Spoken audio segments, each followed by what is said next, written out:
ভরা মেঘ ওই দু চোখে দেখতে আমি পেয়েছি। একলা মনে নির্জনেতে তোমার ছবি এঁকেছি, নাম রেখেছি বনলতা যখন দেখেছি। হয়তো বা সেই ক্ষণেই তোমায় ভালোবেসেছি।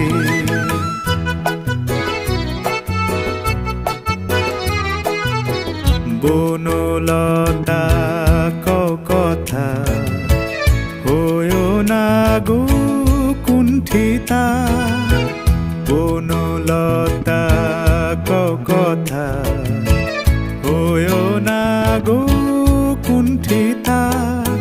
একটি কথাই শুনবো বলে তাই তো কাছে এসেছি। বলবে কি গো আমিও তো তোমায় ভালোবেসেছি। একটি কথাই শুনবো বলে তাই তো কাছে এসেছি।